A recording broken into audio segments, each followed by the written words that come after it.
What if something that defines you, your voice, your style, your history, was taken, used, and turned into a trend without ever being acknowledged? This is what happens to the Black culture. My name is Quina Kimiko Ayesa from Brumblesea, and today I will be talking about the adoption of Black culture in Indonesia, and we are going to see whether it is an cultural appreciation or an appropriation.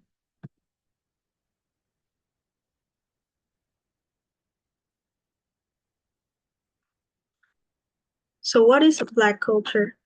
Black culture is a unique mix of traditions, music, fashion, language, and ways of living shaped by the experience of the African descent all over the world. And it's actually not just about where they came from, it's about how they've survived, created, and influenced the history. I believe that Black culture deserves to be honored and not only consumed.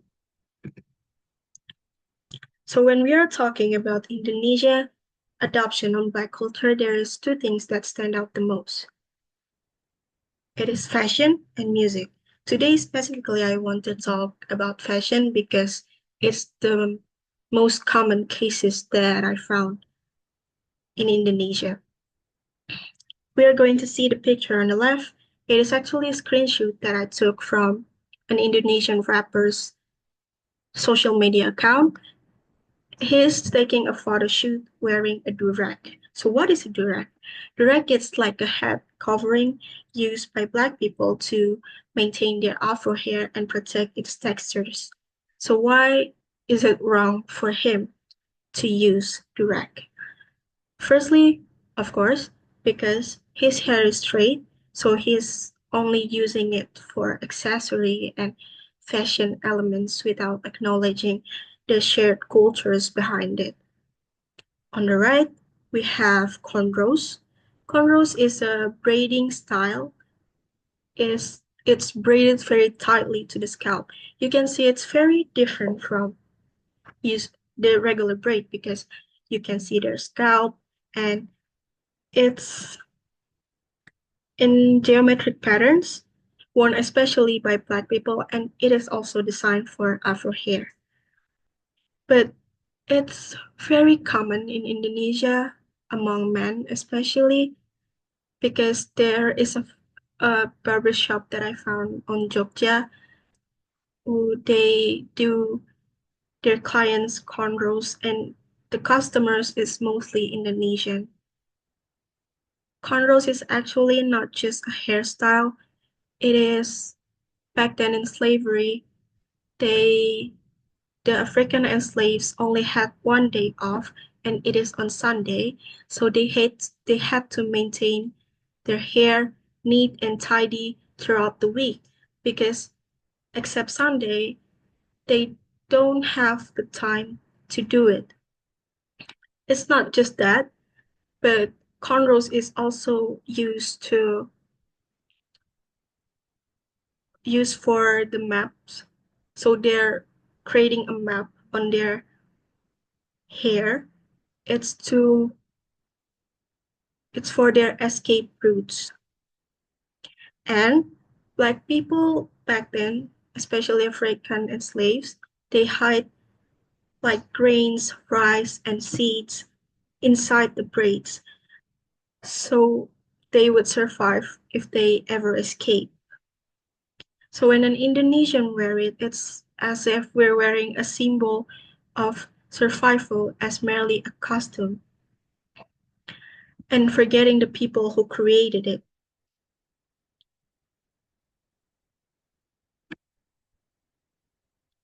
The next Black culture that is very commonly used by a lot of Indonesian, especially on the internet, is AAV.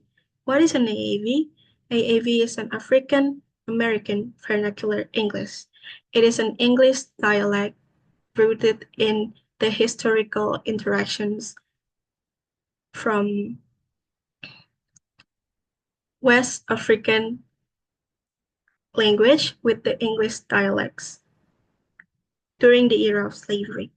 Many phrases we hear online, like finna, ain, no cap, and dip, is often seen as trendy now, among Gen Z especially, but AAV has long been mocked and dismissed when used by Black people. So that's what makes its casual use by non-Black speaker and cultural appropriation, if not done with awareness and respect. So the goal isn't to stop using the expressive language altogether. It is to ask ourselves, are we using it with understanding, or are we just borrowing what sounds fun without giving the credit where it's due? The use of AAV mainly caused by the lack of knowledge that they have about Black culture, which leads to another problem, a more serious one, actually. It is throwing the N word around. What is an N word? N word is a slur directed at Black people, and it's not uncommon in Indonesia to see someone use it so casually, especially in the internet, like the screenshot that I put on on the screen. Some even say it in real life. Actually, I've heard some of my friends say it, and I just don't know how to tell them because they just sometimes refuse to stop. They usually do it just to just for a joke, but it is still harmful even without meaning any harm to anyone. Sometimes they say it when they are singing a rap lyrics or quoting a meme, something like that. Most of the time they say that, oh, I didn't know it was offensive, but that is the problem. Because N-word isn't just a random word. It has a violent, painful history used during slavery to dehumanize Black people. Today it's been reclaimed by the Black community and only them as a form of resistance and identity. When non-Black people say it, especially someone who is out of the history, even without bad intent, it is still disrespectful and it reopens those wounds. When we say that we don't know, it might explain the first time, but once we do know, we became responsible for the harm that it causes. So if we truly appreciate the Black culture, we have to respect its boundaries, and that we can start by not saying the N-word ever. So was it all cultural appreciation or appropriation? When Indonesian wear durags or cornrows or use the AAV dialect, it often becomes a performance. We imitate the culture, the surface of Black culture, without participating in its reality. It's important that intent does not cancel the impact.